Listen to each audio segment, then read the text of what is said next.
البتہ مسلمان کا جو عہد ہوتا ہے، چاہے وہ کسی شخص سے ہو یا کسی ادارے سے ہو، وہ آدمی ایک بنیادی عہد کا پابند ہوتا ہے، اور ایک مسلمان کا بنیادی عہد اللہ اور اس کے رسول سے ہوتا ہے۔ اشہد ان لا الہ الا اللہ و اشہد ان محمد رسول اللہ صلی اللہ علیہ وسلم، یہ ایک عہد ہے اللہ سے کہ اللہ کو میں اپنا معبود مانتا ہوں، بس اسی کے حکم کی تعمیل کروں گا، اور جناب محمد الرسول اللہ صلی اللہ علیہ وسلم کو خاتم الانبیاء اور سچا رسول مانتا ہوں۔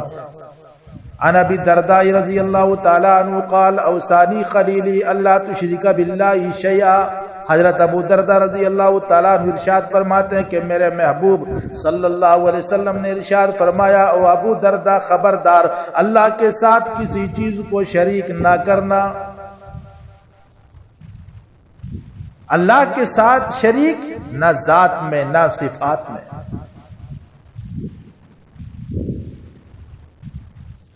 صرف شرک کے معنی یہی نہیں ہے کہ ہم کسی پتھر کے اور کسی بت کے سامنے اپنے ماتھے کو، کسی مندر میں جا کر اپنے ماتھے کو ٹیک دیں، اس کے مورتیوں کے سامنے ہم سجدہ کر دیں۔ نہیں، اس کے علاوہ بھی بہت سارے چور دروازے ہیں جس سے مسلمان اس کو شرک نہیں سمجھتا۔ قرآن میں اللہ تعالیٰ نے فرمایا لَهُ مُلْكُ السَّمَاوَاتِ وَالْأَرْضِ يَخْلُقُ مَا يَشَاءُ يَهَبُ لِمَن يَشَاءُ إِنَاثًا وَيَهَبُ لِمَن يَشَاءُ الذُّكُورَ۔ اللہ تعالیٰ فرماتے ہیں کہ اللہ کی مرضی، ساتوں آسمان ساتوں زمین کا بادشاہ اللہ ہے، تیرا رب جو چاہتا ہے پیدا کرتا ہے، جس کے بارے میں چاہتا ہے، جسے چاہتا ہے اب عورت ہی عورت دے دیتا ہے، جسے چاہتا ہے مرد ہی مرد بچہ دے دیتا ہے، اور جسے چاہتا ہے مرد اور عورت دونوں دیتا ہے۔ وَيَجْعَلُ مَن يَشَاءُ عَقِيمًا، اور جسے چاہتا ہے بانجھ بنا دیتا ہے۔ اب یہاں سے انسان ٹھوکریں کھانے شروع کر دیتا ہے، یہاں سے گڑبڑی پیدا ہوتی ہے۔ اب یا تو صرف عورت ہی عورت بچہ ہو، گڑبڑ یہاں سے شروع ہوتا ہے، یا پھر شادی ہونے کے بعد بانجھ ہو جائے، بچے ہی پیدا نہ ہو، تو بھی یہاں سے گڑبڑی شروع ہو جاتی ہے۔ بھائی ذرا سمجھیں کہ اسلام اور ایمان کسے کہتے ہیں۔ اسلام کے معنی ہے اپنے آپ کو کسی کے سپرد کر دینا اور بالکل اسی کے تابع اور فرمانبردار ہو جانا، اور دین کا نام اسی لیے ہے کہ اس میں بندہ اپنے آپ کو بالکل مولا کے سپرد کر دیتا ہے اور اس کی مکمل اطاعت کو اپنا دستور زندگی قرار دے لیتا ہے۔ اب بات کو ذرا سمجھیں، جب ہم اس سے اپنا رب مان لیے، اپنا معبود مان لیے، اب ہم اس کے غلام ہیں، اور آقا کو حق بنتا ہے اپنے غلام کے ساتھ جیسا چاہے وہ برتاؤ کرے، لیکن اگر مالک کی وفادار نہ ہو، اگر اپنے مالک کو ٹھکرا دے تو رب کو بھی غیرت آتی ہے۔ مثال کے طور پر ہم اپنے ماں باپ کا کھائیں، کمائی اپنی ماں باپ کے کھائیں، روپیے پیسے لا کر کسی اور مرد عورت کو دیں، باپ کی کھائیں، کہا کسی اور کا سنیں، تو باپ کو غیرت للکارتی ہے، ماں دوپٹے سے باہر ہو جاتی ہے۔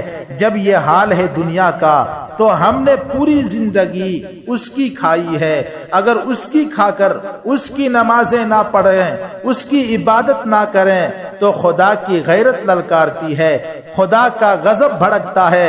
خدا کے ساتھ کسی اور کو شریک بھی نہ کریں، نہ ذات میں نہ صفات میں۔ هو الاول والآخر والظاہر، وہی اول وہی آخر، اس کی کوئی بدایت نہیں، وہی آخر ہے، اس کی کوئی نہایت نہیں۔ اس کی ہستی بھی ذات ہے، وہ اپنی ذات سے قائم ہے اور کائنات کی چیزیں اس کی وجہ سے قائم ہے۔ وہ اپنی ذات میں نہ جوہر ہے نہ عرض ہے، اس کا استواء علی العرش بلا کیف ہے۔ وہ ہستی ہے، ہر جگہ ہر آن ہے، چگونا کو اس میں دخل نہیں ہے۔ خدا نام ہی ان مخفی اور عقل میں نہ سمانے والی بات پر بلا سوچے سمجھے بغیر دلیل کے مان لینا، یہ ایمان ہے۔ اب سمجھو ایک مثال سے، کہ خدا کو غیرت آتی ہے، خدا ناراض بھی ہوتا ہے ہمارے چند اعمال سے۔ جو بندہ ڈاما ڈول ہو، خدا کو مانتا بھی ہے لیکن ساتھ میں دوسرے سے امید بھی ہوتی ہے۔ ایک آدمی بڑا مالدار ہے، اس نے اپنی بیوی کی سہولت کے لیے بڑا محل، بڑا مکان بنوایا، اس کے لیے ٹہلنے کے لیے بڑا صحن اور آنگن بنایا، کھانا بنانے کے لیے، بیوی کو آرام اور راحت پہنچانے کے لیے باورچی رکھا، گھر کے صحن میں بڑا ہیڈ لائٹ لگایا تاکہ اس کی روشنی سب طرف ہو، کمرے میں پنکھا اور چھوٹے چھوٹے بلب بھی لگائے، گھر کی صفائی کے لیے خاکروب جھاڑو لگانے والے کو بھی رکھا۔ اب اگر اس کی بیوی خاکروب سے، جھاڑو لگانے والے سے اور کھانا بنانے والے باورچی سے آنکھ لگانے لگے، اس سے پیار کرنے لگ جائے تو شوہر کیا کرے گا؟ بتاؤ بھائی، یا تو گولی مارے گا، غیرت ہوگی گولی مارے گا، یا طلاق دے گا کہ کم بختی تیرے لیے رات و دن ایک کیے ہوئے خون کو پسینے میں بہایا اور تو مجھے چھوڑ کے باورچی اور بھنگی سے آنکھ لگاتی ہے۔ ایسے ہی اللہ نے ہماری رہائش کے لیے آسمان کا چھت بطور محل کے بنایا، زمین ہماری سیر و سیاحت کے لیے صحن اور میدان بنایا، اور پاکی اور صفائی کے لیے، جھاڑو لگانے کے لیے ہمارے لیے ہوا کا انتظام کیا کہ بدبودار چیزیں، گرد و غبار ہمارے لیے صاف کرتی ہے۔ زمین کو صحن اور آنگن بنایا اور ہیڈ لائٹ سورج کو لگایا، یہی ہمارے لیے باورچی کا کام بھی کرتا ہے، کھیتی کو، فصل کو پکاتا ہے، یہی ہمارے لیے روشنی بھی ہے۔ رات کی تاریکی میں چاند اور ستارے کو بطور بلب کے لگایا۔ ہم سب اللہ کے بندے بندی اور غلام اور لونڈی ہوتے ہوئے، اور یہ سب انتظامات ہمارے لیے ہوئے، اگر ہم بھی ان سب سے فائدہ اٹھاتے ہوئے غیر کو داتا مانے، غیر اللہ کو پکاریں، ان سے مرادیں مانگیں، تو اللہ کی غیرت جاگ اٹھتی ہے کہ ہمیں یہ برداشت نہیں کہ ہمارے ہوتے ہوئے ہم نے تمہیں پیدا کیا، جوانی ہم نے تجھے دی، ماں کے پیٹ سے نکال کر جوانی کی دہلیز تک میں نے پہنچایا، جسم کی طاقت، رگوں میں دوڑنے والا خون ہم نے دیا، بولنے کی صلاحیت اور طاقت زبان میں ہم نے دی، دنیا کی عجوبات کو دیکھنے کے لیے آنکھوں کی ہیڈ لائٹ ہم نے لگایا، تو ہمیں یہ برداشت نہیں کہ ہمارے ہوتے ہوئے تم غیر محرم، تم ہمارے ہوتے ہوئے غیر اللہ سے مانگو۔ میرے بھائیوں، میرے بزرگوں، یاد رکھو، دنیا اور آخرت میں سوائے خدا کے اور بھی کوئی حامی اور مددگار نہیں ہے۔ ذرا ہوش میں آ کر سمجھداری سے کام لو۔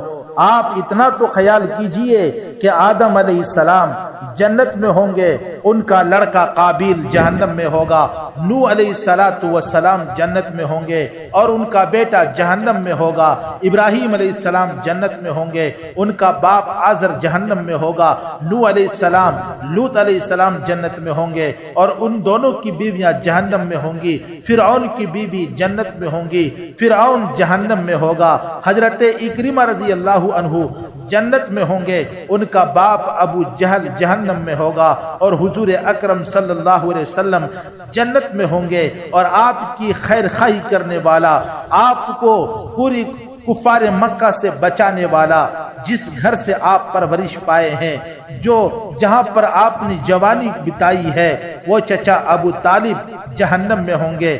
ذرا ہوش میں آؤ مسلمانوں، ذرا سوچو سمجھو کہ جن کی گود اور نسل سے غوث اور قطب، ابدال، اولیاء، امام، مست، مجذوب وغیرہ پیدا ہوئے، وہ اور خود حضرت علی شیر خدا رضی اللہ عنہ جنت میں ہوں گے، اور ان کا سگا باپ ابو طالب جہنم میں ہوگا۔ حضرت علی شیر خدا رضی اللہ عنہ خود اپنے باپ کو جہنم سے نہ بچا سکیں گے، تو پھر تم کو غوث، قطب یا اولیاء جہنم سے کس طرح بچائیں گے؟ بغیر ایمان اور عمل کے ناتا رشتہ اور محبت آخرت میں کچھ بھی کام نہ آئے گی۔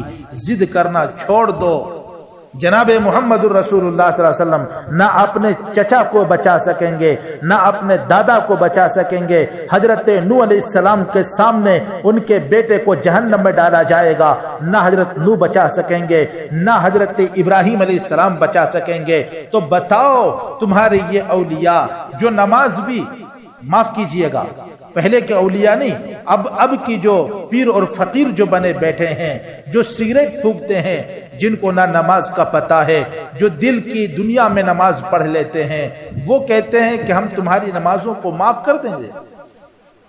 بات ذرا سمجھیے، اللہ نے قرآن میں ارشاد فرمایا لَهُ مُلْكُ السَّمَاوَاتِ وَالْأَرْضِ يَخْلُقُ مَا يَشَاءُ يَهَبُ لِمَن يَشَاءُ إِنَاثًا وَيَهَبُ لِمَن يَشَاءُ الذُّكُورَ۔ اللہ جس سے چاہتا ہے مرد ہی مرد بچہ دیتا ہے، جس سے چاہتا ہے عورت ہی عورت بچہ دیتا ہے، اور جس سے چاہتا ہے مرد اور عورت بچہ دونوں دیتا ہے، جس سے چاہتا ہے وَيَجْعَلُ مَن يَشَاءُ عَقِيمًا، وہ اس کو بانجھ بنا دیتا ہے، کوئی بھی اس سے پوچھنے والا نہیں ہوتا۔ سارے اختیارات کس کے ہاتھ میں؟ اللہ کے ہاتھ میں۔ یخلق ما یشاء ویختار ما کان لہم الخیرہ۔ اور تیرا رب جو چاہتا ہے پیدا کرتا ہے، جس حکم کو چاہتا ہے پسند کرتا ہے، ان لوگوں کو تجویز احکام کا کوئی حق حاصل نہیں۔ اللہ تعالیٰ ان کے شرک سے پاک اور برتر ہے، ساری مخلوق کا خالق، تمام اختیارات والا اللہ ہی ہے، نہ اس میں کوئی اس سے جھگڑنے والا، نہ اس کا شریک نہ ساجھی، جو چاہے پیدا کرے، جسے چاہے اپنا خاص بندہ بنا لے، جو وہ چاہتا ہے وہ ہوتا ہے، جو نہیں چاہتا وہ نہیں ہوتا ہے۔ ہمارے مسلمانوں کے اندر گڑبڑی ہوتی ہے،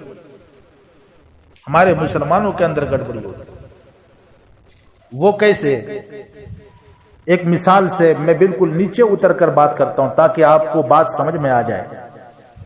دیکھیے، ہم نے شب برات میں، شب قدر میں سنا کہ آج کی رات اللہ ہر ایک کی مقدر کی فیصلے فرما دیتے ہیں، لکھ دیتے ہیں اس کی تقدیرات، اس کے بچے ہوں گے، اس کے بچے مریں گے، وغیرہ وغیرہ، اس کو کتنی روزی ملے گی، کہاں سے ملے گی، یہ ساری چیزیں مقدر کی بات ہیں۔ ہر انسان کے مقدر میں یہ طے ہو چکا ہے کہ کسے بچہ دینا ہے اور کب دینا ہے، کتنے سال بعد ملیں گے۔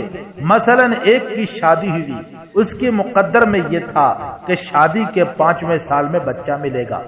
وہ گھر آئی، 1 سال دیکھا، 2 سال دیکھا، 3 سال دیکھا، 4 سال دیکھا، انتظار کیا، گھر میں ساس سسرے گالیاں دینے لگے، شوہر مار پیٹ کرنے لگا۔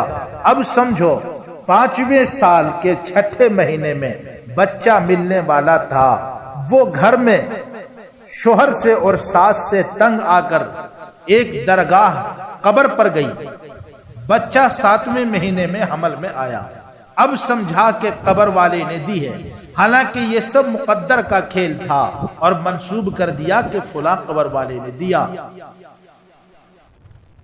بتائیے، وہ عورت وہاں سے آئی، اب اس نے کتنوں کو یہ تبلیغ کرے گی، کتنوں کو شرک میں مبتلا کرے گی، اپنے رب سے کاٹ کر غیر اللہ کی طرف یہ ڈھکیل دے گی، تو گویا کہ یہ اللہ کی غیرت کو للکارنا ہے۔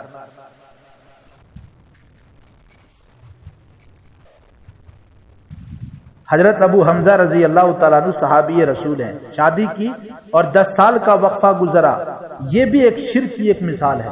میں یہ بتانا چاہ رہا ہوں کہ دیکھو، جب ہم نے مان لیا اسلام ہمارے اندر ہے، کہ اسلام کے معنی ہے اپنے آپ کو رب کے سپرد کر دینا، حوالے کر دینا، جو چاہے وہ کرے، چاہے وہ بیٹا دے چاہے وہ بیٹی دے، مرضی اس کی ہے۔ تو حضرت ابو حمزہ رضی اللہ تعالیٰ عنہ صحابی رسول ہیں، شادی کی 10 سال کا وقفہ گزرا، گھر میں صرف بچی پیدا ہوئی، لڑکا ایک بھی نہ ہوا۔ دل میں ایک وہم ہوا، ارادہ کر لیا کہ اس کے پیٹ سے بچے لڑکے پیدا ہی نہیں ہوتے، چلو اس کو طلاق دوں۔ ارادہ کر لیا اور رات کو گھر میں آنا چھوڑ دیا، کسی اور دوست کے گھر رہنے لگے۔ بیوی کو معلوم ہو گیا کہ میرے شوہر مجھے طلاق دینے کا ارادہ کرتے ہیں، کہ میرے پیٹ سے لڑکا پیدا نہیں ہوا، جیسا کہ ہمارے دیار میں اگر لڑکا نہیں ہوتا تو شوہر لڑائیاں کرتا، مارتا، ساس سسرے کوستے رہتے ہیں، گالیاں دیتے ہیں، مارنے پر تلے رہتے ہیں۔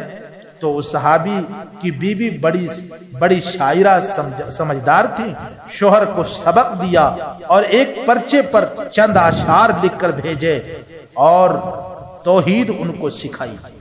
مالی ابی حمزہ لا یاتینا غضبان اللہ نلد البنینا، ابو حمزہ کو کیا ہوا کہ ہمارے پاس آتے نہیں ہیں، ہمارے ہمسائے جو ہیں اس کے گھر رہنا شروع کر دیا ہے، کیا وہ ہم سے ناراض ہے کہ ہمارے پیٹ سے کوئی بیٹا پیدا نہیں ہوا؟ تاللہ ما ذالک فی ایدینا، ابو حمزہ خدا کی قسم یہ ہمارے اختیار میں نہیں ہے۔ فنحن کالارض لغارسینا نوتی لہم مثل الذی اوتینا، اے ابو حمزہ میری مثال کھیتی کی سی ہے، زمین کی سی ہے، تیری مثال کسان کی سی ہے۔ زمین اور کھیتی سے وہی بیج اگتا ہے جو کسان ڈالتا ہے، اور درخت وہی نکلتا ہے جو کسان بیج ڈالتا ہے۔ بتاؤ میرا کیا قصور ہے؟ تم تو کسان ہو، بیج اپنے کھیت کے اندر ایسا ڈالو کہ جس سے لڑکا ہی پیدا ہو۔ حضرت نے توحید گہرائی کو سمجھا اور معافی مانگے گھر آ گئے۔ ہمارے طرح سے جاہل نہیں تھے، لڑنے والے نہیں تھے کہ چلو بیوی کو طلاق دے دوں، نعوذ باللہ۔ البتہ مسلمان کا جو عہد ہوتا ہے، چاہے وہ کسی شخص سے ہو یا کسی ادارے سے ہو، وہ آدمی ایک بنیادی عہد کا پابند ہوتا ہے، اور ایک مسلمان کا بنیادی عہد اللہ اور اس کے رسول سے ہوتا ہے۔ اشہد اللہ